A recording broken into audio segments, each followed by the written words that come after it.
Breaking news అండి. మీరు ఎక్కడికక్కడ చదువుంటారు, అలాగే టీవీలో కూడా చూసుంటారు. ఏమిటి అంటే లడాఖ్ను యూనియన్ టెరిటరీగా చైనా గుర్తించడం లేదు. అంటే ఇది ఒక డిస్ప్యూటెడ్ ఏరియా, డిస్ప్యూటెడ్ బార్డర్. ఇక్కడ మీరు ఎలాగ ఇంత ఇన్ఫ్రాస్ట్రక్చర్, ఇన్ని కన్స్ట్రక్షన్స్ ఎలా చేస్తారు? మీకు అధికారం ఎవరిచ్చారు?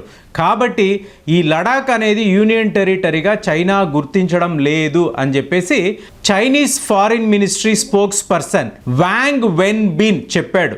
సో ఈ వాంగ్ వెన్బిన్ చెప్పిన ఈ స్టేట్మెంట్ని మనం డస్ట్బిన్లో పడేయాలి. ఎందుకంటే దీనికి ఎటువంటి వ్యాలిడిటీ లేదు, ఎటువంటి దానికి ఒక సరైన లెక్క కూడా లేదు. అంటే మీరు గమనించారనుకోండి, 2019లో కూడా అంటే మనము ఈ జమ్మూ అండ్ కాశ్మీర్ని 2 యూనియన్ టెరిటరీస్గా, ఒకటి Jammu and Kashmir union territory, ఇంకోటి లడాక్ యూనియన్ టెరిటరీగా మనం గుర్తించి పార్లమెంటులో ఆమోదం పొందినప్పుడు కూడా సరిగ్గా చైనా ఇలాగే రియాక్ట్ అయింది. ఇవాళ 5 నెలల తర్వాత సేమ్ అదే పాటే పాడుతున్నారు. ఇప్పుడు మీరు చూసారనుకోండి, 2 దేశాలకు చెందిన కమాండర్స్ వీళ్ళు ఏంటంటే ఒక జాయింట్ స్టేట్మెంట్ ఇచ్చారు. అంటే మనము చైనాతో కలిసి ఒక స్టేట్మెంట్ ఇచ్చాం. మరి ఇది ఎవరన్నా నమ్ముతారా? చైనా మనతో కలిసి ఇలాంటి ఒక ప్రకటన చేసిందంటే అందులో ఎంత నిజాయితీ ఉంటుంది అనేది ప్రతి వాళ్ళకి కూడా తెలుసు. సో భారతదేశం దీన్ని పూర్తిగా నమ్మదు.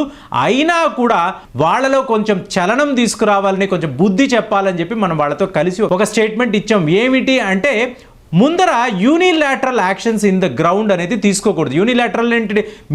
మీ తరఫు నుంచి మీరు ఒక యాక్షన్ అనేది చెయ్యకూడదు. బైలాటరల్ యాక్షన్ అనేది ఉండాలి గ్రౌండ్ లెవెల్లో. అంటే మీరు ఏ యాక్షన్ తీసుకున్నా కూడా అక్కడ అది కాంప్లికేట్ చేయకూడదు. అంటే ఆ సిచ్యువేషన్ని కాంప్లికేట్ చేయకూడదు. ఇది మరి ఎవరు కాంప్లికేట్ చేస్తూ ఉంటారనేది అందరికీ తెలుసు. కానీ ఇద్దరు కలిసి, ఇందులో చైనా కమాండర్ కూడా మాట్లాడుతున్నాడు, భారతదేశమా నువ్వు కాంప్లికేట్ చేసే యాక్షన్ ఏది కూడా తీసుకోకని చెప్తున్నాడు. ఇందులో ఏమైనా నిజము ఉందా చూడండి.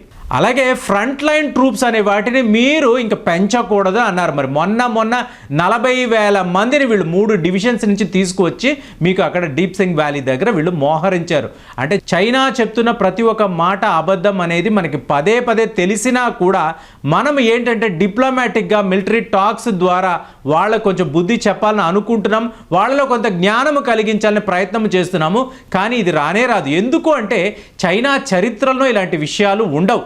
మీరు చూడండి, 2018లో ఒక సబ్మిట్ జరిగింది. ఎక్కడ? వుహాన్. అంటే ఈ వ్యాధి ఎక్కడి నుంచి అయితే వచ్చిందో అదే దేశంలో మనం ఒక సబ్మిట్లో పాల్గొన్నాము. దాని తరువాత 2019లో మామల్లపురంలో మీకు ఏకంగా ప్రధానమంత్రి, చైనా అధ్యక్షుడు జింగ్పింగ్ కలిసి మళ్ళీ ఒక సబ్మిట్లో సంతకాలు పెట్టారు. కానీ దాని తరువాత ఏమైంది? 2020 ఏప్రిల్లో వాళ్ళందరూ కూడా సరిహద్దుల్లోకి వచ్చి తిష్ట వేశారు. సో ఇది చైనా బుద్ధి. అంటే ఏంటి? మీకు స్వయంగా ఆ దేశ అధ్యక్షుడే ఒక జిత్తుల మారిన అన్నప్పుడు వాడి కమాండర్స్, వాడి ఆర్మీ జనరల్స్, వాడి సైన్యం అనేది మీకు తోడేళ్ల గుంపుగానే ఉంటుంది, కానీ వాళ్ళు సింహం గుంపుగా మారరు. వాళ్ళ బుద్ధి ఎప్పుడూ కూడా ఏంటంటే వెనక నుంచి బ్యాక్ స్టాబింగ్ అంటాం చూసారా, ఇదే చైనా బుద్ధి. అంటే ఏకంగా అధ్యక్షుడే ఆ పని చేస్తున్నప్పుడు తక్కిన వాళ్ళు ఎందుకండి అలా చేయరు? వీళ్ళందరూ కూడా అలాంటి వాళ్లే. కాబట్టి భారతదేశం ఎట్టి పరిస్థితిలో కూడా వీళ్ళ మాటలను నమ్మరు అనేది మనకు క్లియర్గా తెలుస్తుంది. ఇప్పుడు మీకు లైన్ ఆఫ్ యాక్చువల్ కంట్రోలే వేరేగా ఉంది అని చెప్పి ఒక కొత్త ఆర్గ్యుమెంట్ని వీళ్ళు తీసుకొచ్చారు. అంటే ఏంటి? 5 నెలలుగా వీళ్ళు మనతో యుద్ధము చేస్తామని అంటూ ఇవాళ ఏంటంటే ఒక కొత్త పాట పాడుతున్నారు. ఏమిటి అంటే 1959లో మా ప్రీమియర్ అంటే ఏంటి? చైనా ప్రధానమంత్రి జియో ఎన్లాయ్ అంటారు. జియో ఎన్లాయ్ ఏం చేశాడు? జవహర్లాల్ నెహ్రూ గారికి ఒక ఉత్తరం రాశాడు. ఒకటి కాదండి, 2 ఉత్తరాలు రాశాడు. 2 ఉత్తరాలు ఏమంటాడంటే 1956లో నేను ఒక లైన్ అని అన్నాను చూసారా, సో ఆ లైన్ ఇక్కడ నుంచి ఇక్కడ దాకా వెళుతుంది, దీన్ని మీరు ఒప్పుకోండి అని చెప్పేసి. ఏంటి? దీనినే మనం యూనిలాటరల్ అంటాము. ఒకవైపు నుంచి చైనా ప్రధానమంత్రి నిర్ణయం తీసుకొని దీనిని మీరు ఒప్పుకోండి అని చెప్పేసి అప్పటి ప్రధానమంత్రి జవహర్లాల్ నెహ్రూకి 2 ఉత్తరాలు రాశాడు.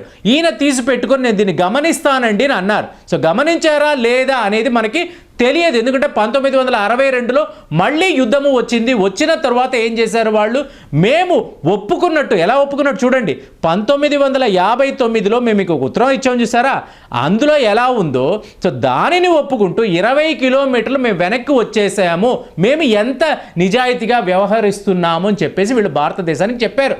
అంటే వాడే ఒక లైన్ చెప్పాడు, వాడే వచ్చి ఆక్రమించుకున్నాడు, తరువాత మేము ఆ లైన్ ప్రకారము వెనక్కి వెళ్ళాము అని చెప్పి 1962లో వాడు చెప్పాడు. సో ఇలాగా 1959లో నెహ్రూ గారికి ఏ ఉత్తరం అయితే రాశారో అదే ఇంకా లైన్ ఆఫ్ యాక్చువల్ కంట్రోల్ని ఒప్పుకోండి అని చెప్పి ఇవాళ చెప్తున్నాడు.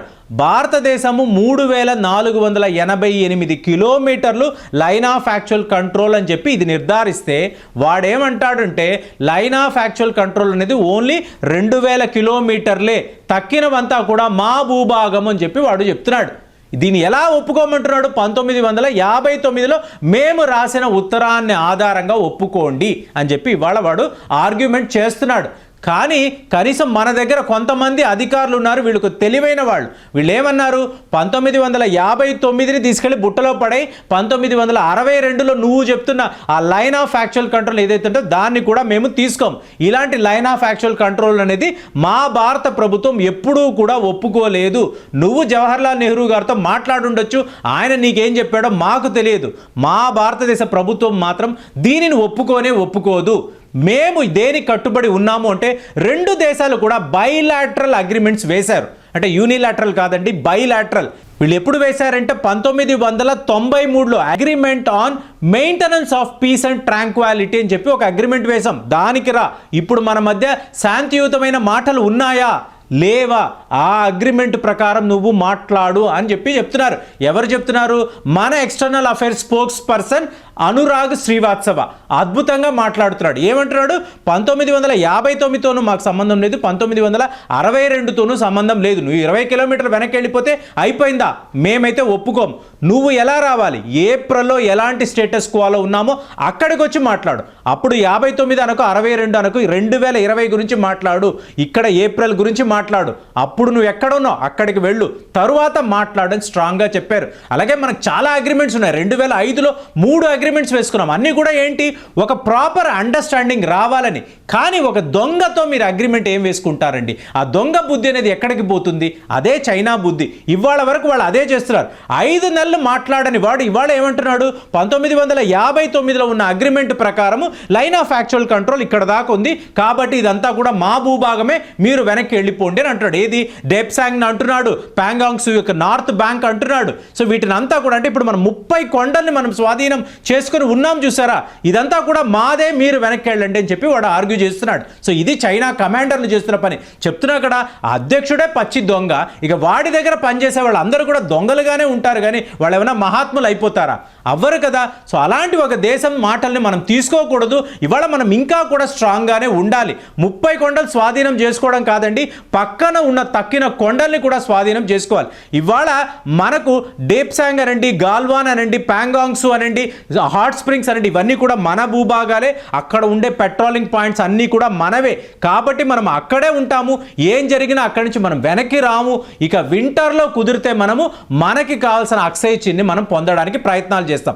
ఇంతే చైనాతో మనకు ఉండాల్సిన అగ్రిమెంట్స్. ఒప్పుకుంటే వాడు అక్కడ ఉంటాడు, లేదా వాడు చచ్చినట్టు వెనక్కి వెళ్ళిపోతాడు.